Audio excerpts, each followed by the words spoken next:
There's a lot of online chatter from people who don't want to know about a recipe writer's story. They don't want to get personal. But what is a good recipe without a good story?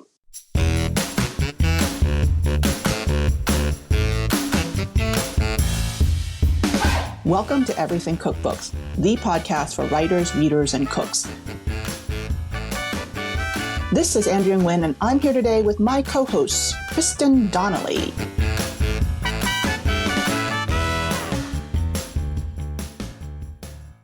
Hey, Kristin. Hey, Andrea. How's it going? Well, thank you. What have you been reading and cooking from? Well, it might have to do with our guest today. This book, Korean American, by Eric Kim. And I have a funny story about this book. So I buy a lot of cookbooks and I get them from publishers. This was a book that was on my list to buy. It had come out. It was a New York Times bestseller, ready to get it. And then my mom bought it for me for my birthday. The reason that is remarkable is because she doesn't usually buy me cookbooks because I think she assumes like, oh, Kristin has this. But she saw Eric on one of the morning shows and was just really taken by him. And she was like, I think this is a book Kristin's going to like. And she was so right. I think this is more of a coincidence, but the book is so much about his mother. I've just loved this book for so many reasons, and I'm very excited to talk to him. Eric is an amazing editor, recipe developer, writer, and that book, Korean American, it's like the recipes are so well calibrated, you know? Mm-hmm. But in addition to that, he does this unique thing of weaving a very personal story into the book. Honestly, I want to know how he did it. Let's talk to Eric. We are so excited to talk to you about your beautiful and most intriguing debut cookbook, Korean American. Yeah, thank you for being here. Thanks for having me. Well, you know, there are so many cookbooks that come out each year, and yours just really took both Kristin and I by surprise. And it seems like you've been around for a long time. You know, you have like this incredible career. You've taught writing courses. You were in a PhD program in literature, Food Network, Food 52, now the New York Times. And here you are, and you're writing a book. How is writing a book versus helping someone else with their words? Well, how was that experience for you? Editor to writer is certainly something that I'm always kind of like baffled about, because on one hand, I do feel like I've been around, quote unquote, but maybe that no one was paying attention until recently. And the thing is, like, people often only pay attention to you when your byline is on the piece, which I think is a great shame that editors get edited out of the stories that they help produce. I think that relationship's really important. But so writing this book, it was really exciting because it felt like, you know, before at Food 52, I was doing maybe a monthly column or just like occasional pieces when I had time. But this was sort of saying, how about you take 100 of those and compile them? And so that was really exciting. And I think also having the space to write as much as I kind of wanted was really new for me. And you know, there was like a decision in the process where I could have cut recipes or essays, and I chose to cut recipes. So I don't know, it was just sort of, I knew that I wanted to focus on the writing. And I think writing like in a different form that way, having all that space really, it was just such a fun challenge. It was something I'd never done before, but I don't know, it felt like I could do it because I had done it in like spurts throughout my career, you know, just like the columns I've been writing.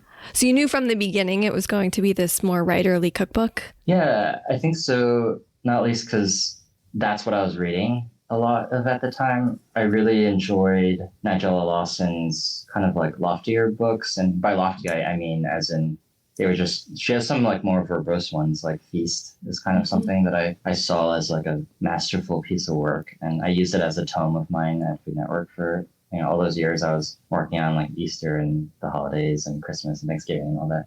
But I think it's the kind of food writing that I was enjoying at the time. So I was like, what if I did this? Especially because it can feel kind of old fashioned to have like the memoiristic essay. But I think I'd say that I'd argue that that style is coming back now, and all of their books are like this now. But there was a period where the cookbooks were more straight-laced, and the memoiristic cookbook felt like a callback to like the James Beards or the Julia Childs of our time. And I don't know, I kind of like the timelessness of that. And Risotto with Nettles by Ana Del Conte was very influential for me. That's sort of a more straightforward, like collection of essays, and each essay ends with a recipe. And I've been interested in the mixing of those forms because I think it just leaves a lot of room for voice and opportunity. And you created a literary cookbook and you created a story. There's like this drama that you built into it as the reader goes through the book from beginning to end. And it's highly original. I'm so glad you brought up the memoiristic cookbook, because you didn't write a memoir cookbook filled with essays that are punctuated by recipes. You wrote recipes that are punctuated by essays, and you have characters. Yeah. And you have drama, and there's a climax, and there's a denouement. There's all of those things. I hope that you meant that, because Kristin and I are super curious about, like, did you draw up a book map? How did you do to construct this very intricate thing? thank you for such a nice question. It's funny because usually don't get to talk about this part of the cookbook process. And a part of me would feel very self-aggrandizing or silly to be like, yes, there was a book map, there's a narrative, and like, it's on purpose. But I think it came with the editing process. So, I always like to share that maybe like 10 to 15,000 words were cut. And it was fun to do that. It was sort of like making like a salt baked fish or something, and you're sort of cracking at the salt, outside. That exterior is like nice, but you need to end up with like a final fish. And sorry, Love that. It's a stupid metaphor. But I think that's kind of what happened. The form of like the drive and all of that became a little clearer. I knew I wanted to start the book with the drive. And actually, there was a whole section called The Drive, and it was a very boring litany of kind of landmarks I was passing. And it's about this one drive, this one specific stretch of road on Beaufort Highway. It's like along 141. I was like, oh, this will be so poetic. And I remember when I thought of it, I was in the car like crying. So I was like, oh, I love my family so much. And I'm glad it was cut, because like those are the things that need to be cut, things that are kind of just for you. I had to cut like many, many graphs before I got to that first sentence, which was like when I was 17 years old, I ran away from home. I was like, oh, that's really where it starts, I think, because I knew I wanted to end the book with me driving away, because that's how it ended. That's how I ended the book process. And I get emotional thinking about it, because it's sort of getting to really indulge in that feeling of leaving home. It's a hard feeling, but it's also really, sorry, I'm getting like, it's a very sentimental feeling. It's like a feeling that you feel once when you're 18 and then you never get to feel again. But this time, because I had been there for 9 months, it was a part of my day to day. It felt like I was 17 again, and getting to leave this time, I was able to appreciate it more. It's sort of like the movie 13 Going on 30. Actually, that's the opposite. I'm talking about the opposite of 13 going on 30. I was like 30 going on 13. And I was able to it was kind of cool to go back in time and redo it. But this time, like with actual gratitude for what a family means and stands for. So yeah, it's a very emotional process. And I think I'm really grateful for it. But I also, part of me, I still get emotional thinking about it. And I like to run past it sometimes when I'm talking about it, because it's uncomfortable. It's like, it's an emotion. The home is a character in your book. It's a character that you bring up from the beginning. You close with it. You have many characters. You're the star, but so is your mother. Your father's like a co-star. You've got your extended family. You've got the Korean American community. And how did you style your prose so that you could be the narrator and the protagonist and the recipe developer and deliverance of, all of these things about your Korean American experience? I feel like I can pinpoint the moment I realized this was a form that I could use. It was Food 52. When I was there, I published an essay about coming out to my parents over kimchi fried rice. And it was a personal essay that had food in it. And a lot of the quotations were like translations of the things that my parents said. And when you translate your parents' Asian language, or in my case Korean, I feel like it always comes out kind of poetic and narrative and interesting. Like my mom says things that sound normal in Korean, but when you translate them to English, it's like a really interesting jump you make between cultures. You're like, oh, that's such an interesting culturalism. I think that essay helped me see what I wanted a whole book of that to sound like and feel like. And my parents are just characters. They're really easy to write about because they're ridiculous, but also really heartwarming, and they have flaws. And I think I wanted my mom especially to be a fleshed out character and not like a flattened immigrant trope. That's like really easy to do when you're a child of immigrants and you're writing about your family. And I don't know, even now I'm very sensitive whenever I write the words growing up because I'm always like, man, this is like, it has so much potential to go into this saccharine territory and eyes can glaze over. I feel like I'm glazing over sometimes when I write like that because I'm just like, I'm tired of writing about nostalgia a little bit, but I'm also obsessed with it. And I think the thing that really fueled this book was the strange phenomenon of going back in time. And it's bizarre. It's like weird to get to like live in your past and that's your assignment. That involves family legacy for me. And actually in the beginning, I didn't want to be in the book that much. I was like afraid to write about Korean food kind of. It's like, I was trying to tell my mom's story. I was trying to go at it from a reporter's perspective, but I think my editor, Raquel Pelzel, sort of kept reminding me that I am at the center of the book, and being at the center makes sense from a narrative perspective, but also I am a product of my mother's cooking. That's sort of a big thesis statement of the book and that I was trying to point out. And here are the ways in which it's more complicated than that sounds. And diving into that is part of the story. And that's like, I wanted people to experience that too. It's like, it's a huge blessing to get to move back home and cook with your family. It's wonderful. Was it always the plan to move back home for writing this book, or was that a product of the pandemic? I was only supposed to go home for a month or two to work on the kimchi recipes, but it became a whole thing. Similarly to nostalgia, home is really hard to write about, I think. But the essays I was writing independently, trying to piece together a book, they all had a common theme. And I found myself really wanting to dig into this theme. But, with a little trepidation, because writing about home can be cheesy. And how many cookbooks, have the word home in them? And, food is the hearth of the home. Is that what people say? It's like, it's a cliche. So that was something that was hard. But it was like inevitable. It became so much a part of the experience of writing the book. Yeah. What I love about this is there is so much you and your family, but it never feels self-indulgent. I feel like it's actually really generous the way you write about the food. As a reader, I want to make everything. How did you balance that? The fact that you're writing about so much about yourself, but you do have all these readers who in the end might just want to make some kimchi. I always say that my favorite kind of first-person writing is the kind of writing where the narrator sort of disappears almost and you feel like you're part of the story or you are the I as the reader. I think that's like a really successful piece of prose. I'm not sure I'm always able to manage it, but that's how I view first-person writing when it comes to recipes, especially like a book about family recipes.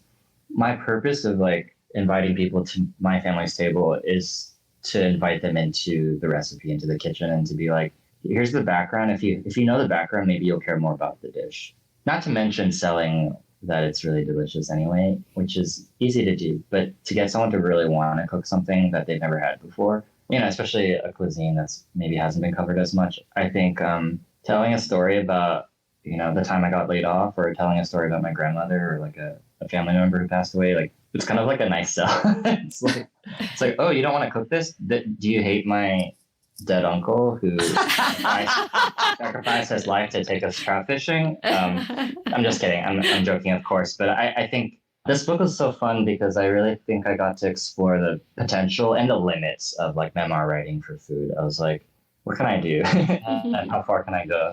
Actually, I'm really excited about the next book because it's sort of the opposite. If the first one was like a cookbook that had some memoir in it, I'm thinking about like essays that happen to have recipes sprinkled in, but it's really about the long essay. And I'm still like expanding that form for myself. I'm like, what is possible here? It's like, I love like essays, the essay form, something we've been writing since third grade or whatever. It's like, it never ends. Every deadline. I had a deadline, like Monday that I missed, and I was like up all night writing this piece, and I'm like, this never ends. I'm just like always in school.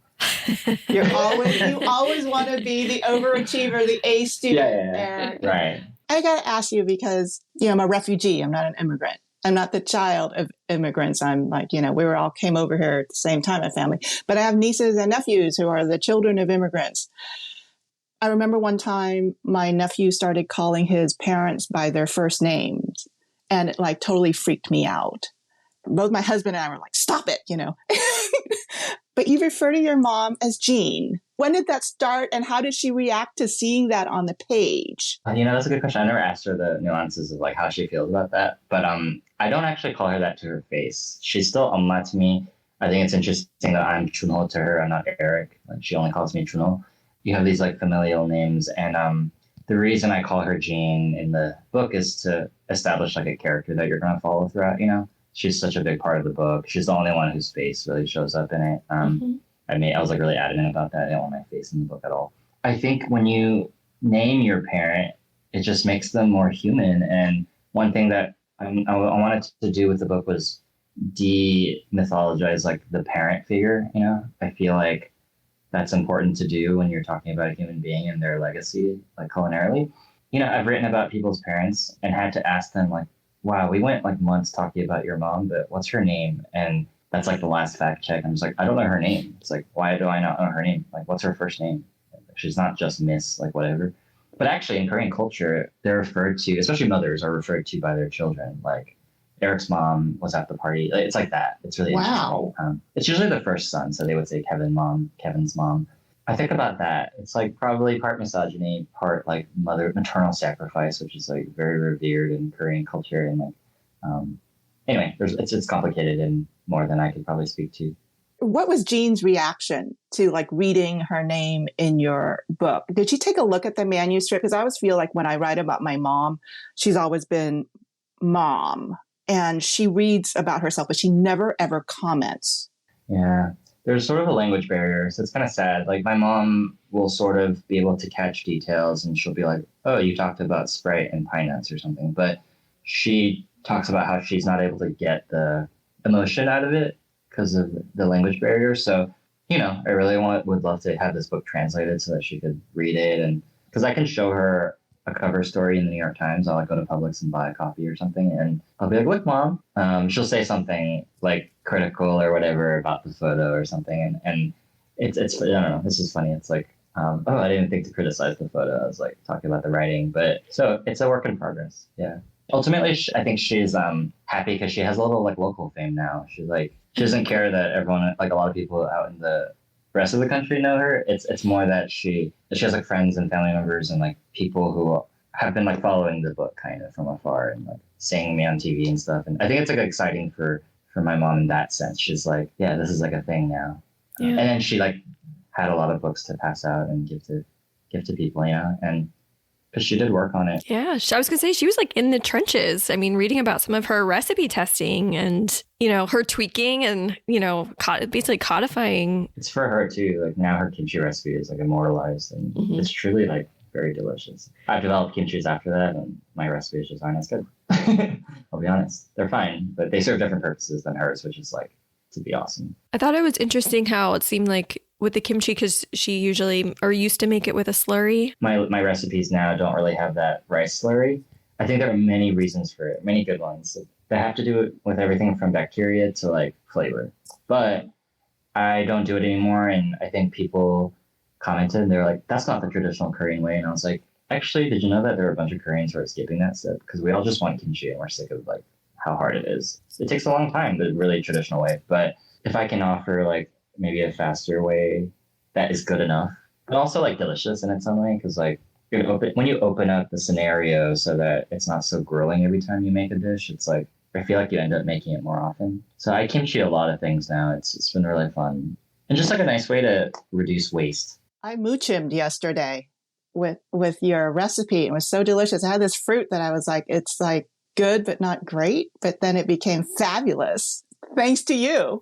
Yeah, that muchim is like, I was doing it on a lot of crazy things like pineapple and mango, and I had like a real fruit phase. Yeah, absolutely delicious. And that's the thing, is that your recipes are delicious, but you come at them in a way that is very interesting language-wise. For example, when you name things, like in the meatloaf glazed kalbi with the gamja salad, you could have said potato salad, you could have said meatloaf glazed kalbi with potato salad, and we would have gone like, right, we understand that because kalbi's in there and we understand that flavor.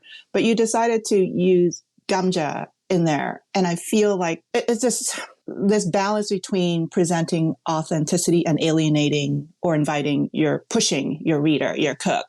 What's up with that, Eric? What an eternal question. I have it all the time. Just another example is I had a tenjang salmon rice bowl go up recently, and my editor, Genevieve, and I were like, what if we called it sweet and salty salmon? Which would have maybe clicked better, would have gotten people into the door, and then more people would have learned about tenjang. So, but then a part of me also wants tenjang to become a thing. So it's like, what if I actually put it in the recipe title? And so it goes from there. So it's like, man, I can't tell you how many versions of titles I had. I had a whole spreadsheet.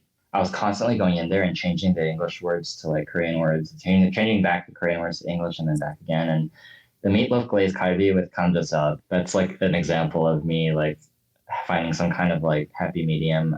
I wanted people to know about kalbi, and I also wanted people to know about kamja salad, which it is a potato salad, but it's also kind of an egg salad. It's also just like really specific. The Korean one is a little different from the Japanese one, and it's always served in like an ice cream scoop. And I don't know. It is really encouraging though that those are the titles and dishes like gochugaru shrimp with roasted seaweed grits, I think is what it's called. That did well. And it's just nice to see that you can put the real word in there and people will just like catch on. That was encouraging. And the meatloaf glazed kalbi, people like that, even if some of the words are like not recognizable to like, on first glance. It's all very political. And I ache over every decision for sure. Because on the other hand, I have a winter squash risotto in there that has chewy rice cakes because I like the sound of chewy rice cakes. But I could have said with duck, but I didn't. Mm-hmm. So that's arbitrary. It's like I like the sound of chewy rice cakes. I thought about that one too, Eric, and I was like, if you put duck in there, Tteok, who would know how to pronounce that? And I'm not even pronouncing kamja correctly because I learned in your book that like Korean roasted seaweed is really, that G is really sort of a soft K. Kamja, not Kim, but kamja. Now I'm like kimbap totally makes sense to me. And to that point, Andrea, in that recipe title itself, kalbi and kamja, they're the same letter. It's the kiuk. But sometimes people say kalbi, sometimes people say it with a G, some people say it with a K. Koreans maybe arguably would say it with a mix between the two. It's really confusing. I think that's the interesting part about writing these recipe titles. You're like, I have to make a decision right now. And sometimes at the Times, I'm like, I have to make a decision for like the very first time this appears in the Times and whether or not I want it to be a K or a G.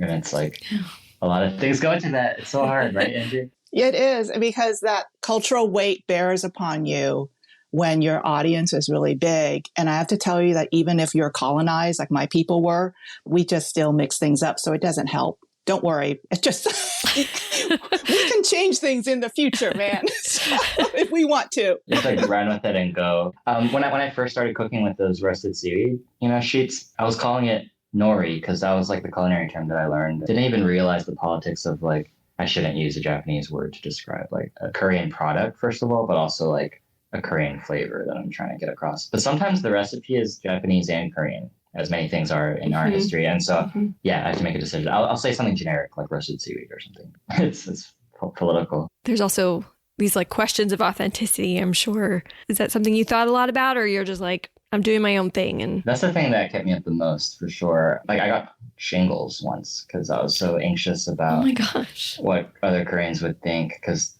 they had been so vicious online to me. And oh wow, I'm usually quiet about this kind of stuff because it's supposed to be a celebration, and I feel like that was a hurdle I had to get through to even write the book, because so much of the book was the process of learning that this is actually something to be celebrated. The mixing, the uncertainty about what authenticity even means, and ultimately the kind of like a belligerent defiance against it. I'm really proud of like where I've landed, which is, I recognize as a culinary historian that there are many ways to arrive at a cuisine. And I realized just how limiting it was to gatekeep a cuisine like this. It like limits us and it upholds some like white supremacist kind of ideal of what food should be.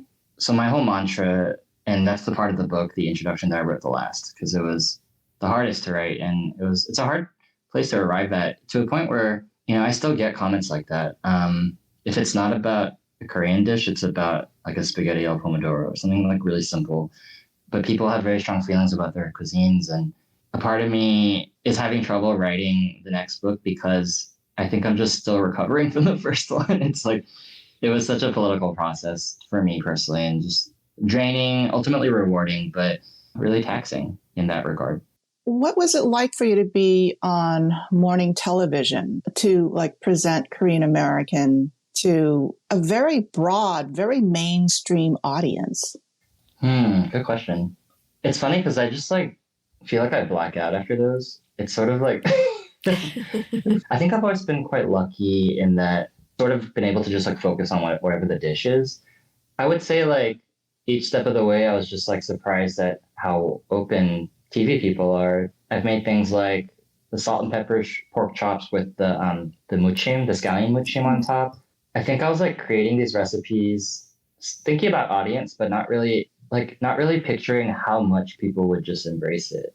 All these words that maybe people weren't familiar with before, they're down for it when they see it and they taste it. And I think it's also a self-selecting book. People who buy it are going to be the people who will go and seek out the ingredients, which I kind of like. Soon thereafter, I mean, Korean American was a bestseller, right? Yeah. That was amazing. I cried. Good. There's all this like pent up emotion and energy. And it's funny, like when I got the book deal, I was like, am I supposed to be crying right now? Like I always imagined this moment, but it's actually very like, it's a slow burn. And then towards the end, you're like standing in front of your apartment window on like a FaceTime call with your publisher. And you're like, oh, this is the moment I'm going to cry. It's just like so much pent up energy that doesn't get released. And then there's like one moment. There were multiple moments, actually. All the Uber rides, I was like crying. My book had plenty of errors, but it was more the essays. I was like, I am debuting as a writer and I want to be taken seriously as a writer. I'm not happy with the writing yet. So they gave me like a few more days. It was nice. Let's talk about those essays. Kristin was very intrigued by the stew one, for example. Yeah, the gentle boiling. Describing gentle boiling is really beautiful. Actually, I think I wrote it down just so we can have a little reference point here. There's a rapid simmer and a rolling boil. Then I'd place the gentle boil in between those. In a gentle boil, the bubbles are brisk and vociferous, but controlled and even. There should be no chance of bubbling over. Look for something between small bubbles and big bubbles that are quick to pop. I was like, how long did it take him to come up with that description? I feel like there was a lot of staring at pots or something. Thank you for pointing that out. That took forever to write. That was like, I went through so many changes. That section used to be called rapid simmering or something like that. Rapid simmer. I called it something else. I was trying to name that concept because it's a very specific temperature to me, and that doesn't exist in recipe writing in the United States anyway. And I was just like, how do you show that gradient in between that like all moms know how to do, and like that it's really essential to these stews? It's slightly more than like a quiet like simmer.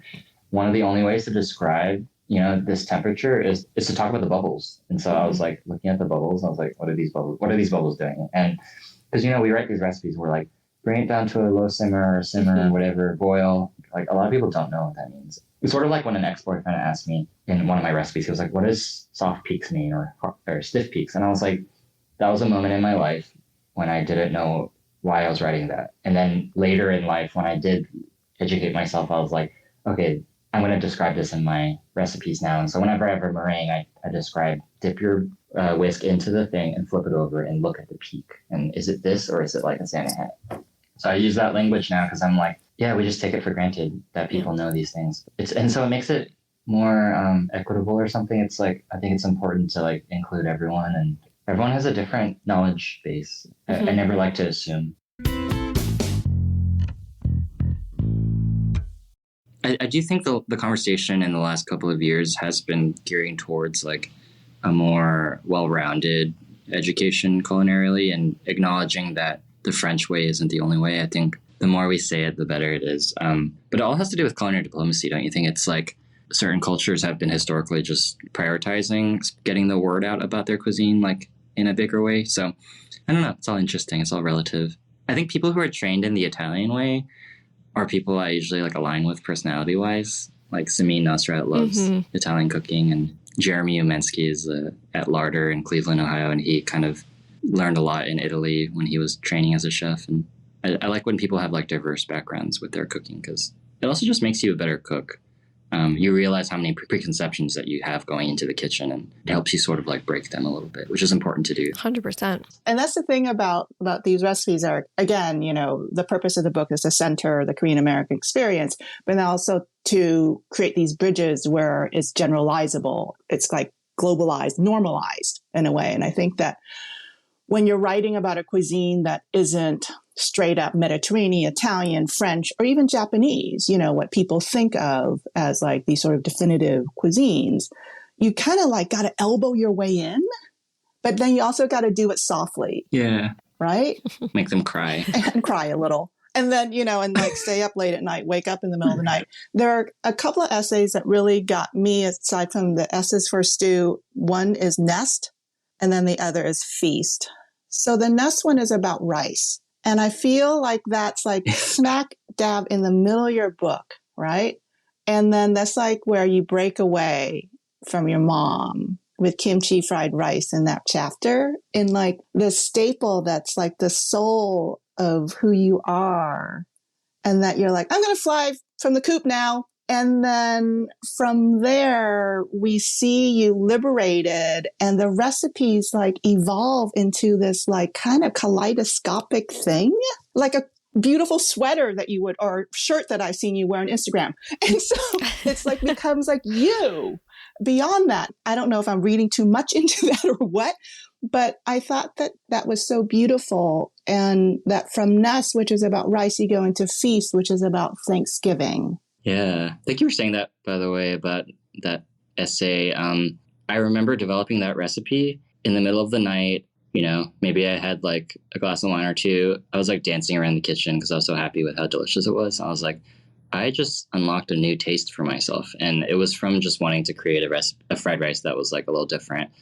And I never know that I have another kimchi fried rice in me, but I sometimes do. And so I did another one this year on a shape pan, which is like even easier. But I think with these essays, and especially you're talking about the Feast essay, I think I wanted to contextualize kind of like how momentous some of these recipes are to me. And I think a way to do that was to like contextualize it with, you know, some writing. And that Feast chapter, I really love that essay because it sort of is the moment in my book I get to honor the people who have died in my life. And I was thinking about death a lot during this book. It was sort of a constant theme, and not in a bad way, but I think it's with COVID, I was thinking about it a lot, but I'm thinking about like the legacy of my parents and how it sort of ends at them. And one way to make things more permanent is to write it down. And I like that chapter because I think it's sort of like a mini like family cookbook. It's like all the relatives, like greatest hits. It's like the things that we've been eating since we were little. And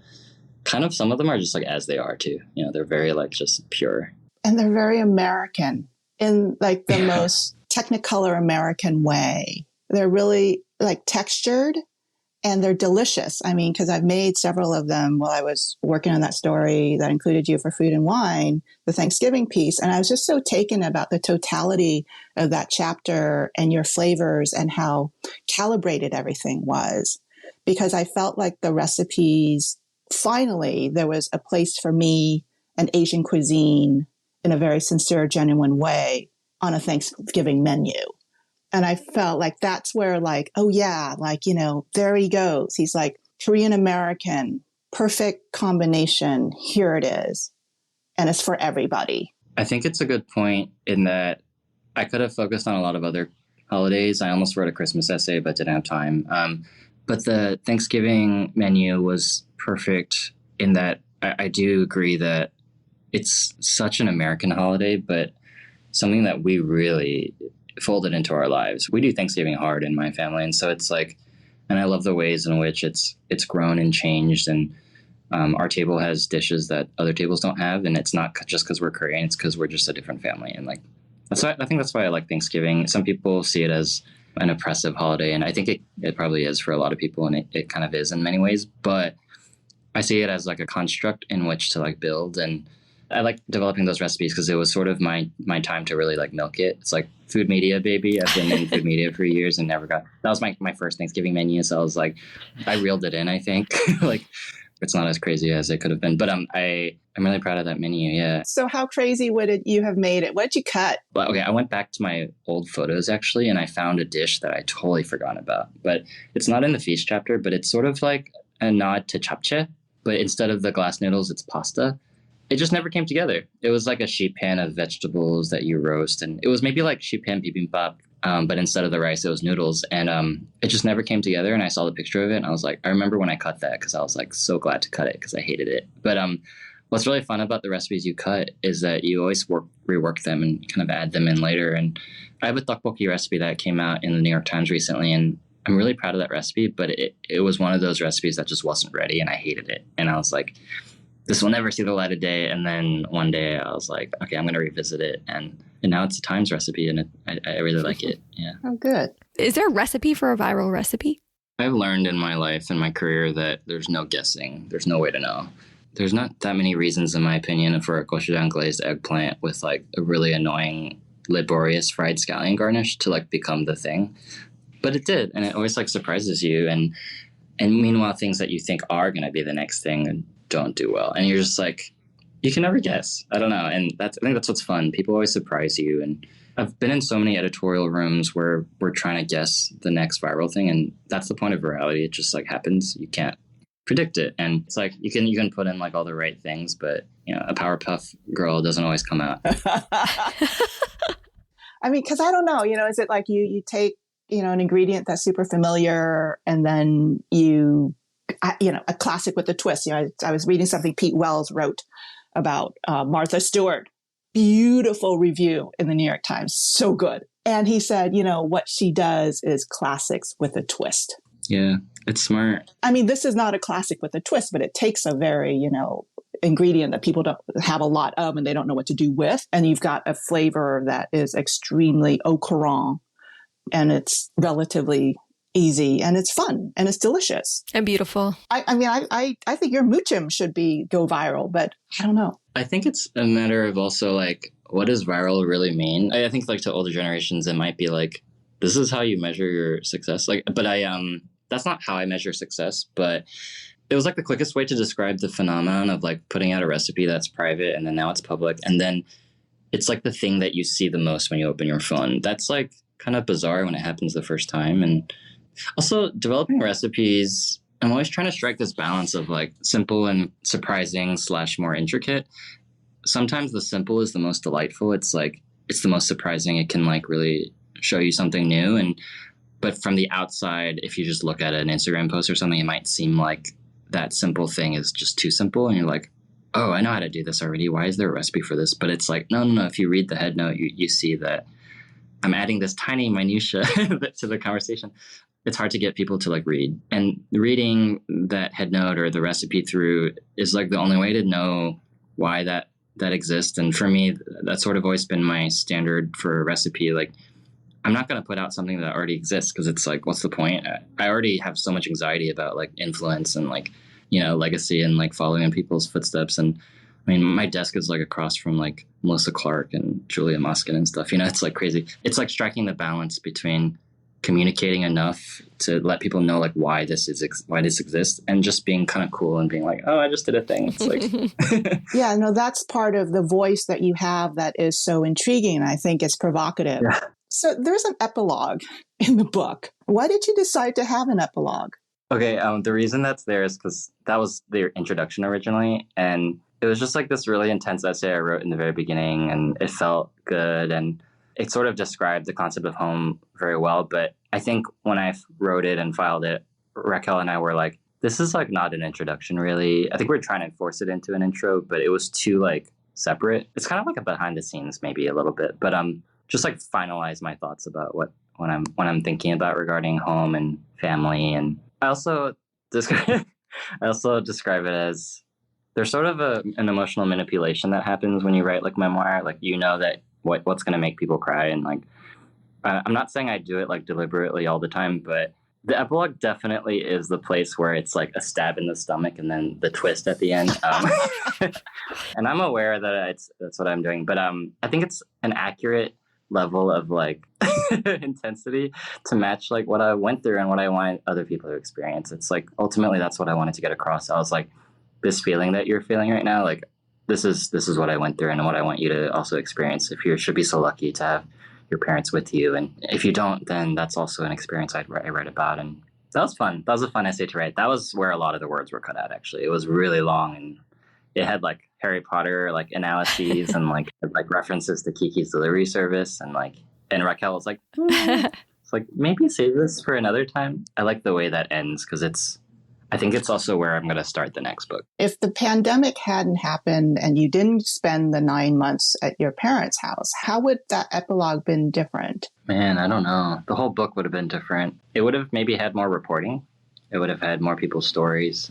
The epilogue probably wouldn't have existed, or it would have like been a different kind of situation. It's funny when you're writing something and you're so just like, you have a whole room filled with, like in Little Women, the Greta Gerwig version where like all the papers are like lined up. It's sort of like that, and you can only your editor's like, you can only keep like half of these pages, and you're like, oh, okay. And then so it's interesting, and that's a really good exercise. Like, people need to be edited more. You need to cut words. Like, I write this like 800 word column for the New York Times Magazine every month, and every time I tackle it, I'm always like the same like college student who's stuck, at like midnight looking at the blank screen and being like, oh my God, I have to write 800 words. And what's really great is when you have 1,000 words and you know that you have to cut 200 before you file, and that always just makes it way better. And I think editing is really important, and I'm grateful to Raquel for reeling me in because I was in a very sappy, sentimental place. Well, I think that sappiness and being emotional is something that we've all come to truly reveal our inner selves these days. You've shared so much of yourself in the book and also with us today. And we just want to thank you, Eric Kim, for coming on Everything Cookbooks with us. Yeah, thank you. It was so fun. Thank you. Thank you for listening to Everything Cookbooks. If you've got a question or a comment, send us a note through our website, everythingcookbooks.com, or ping us on Instagram at everythingcookbooks. And if you've got a minute to spare, please leave us a review on Apple Podcasts or wherever you listen. Thanks so much to our editor, Abby Circatella. Thanks for joining us today. Until next time, keep on writing, reading, and cooking.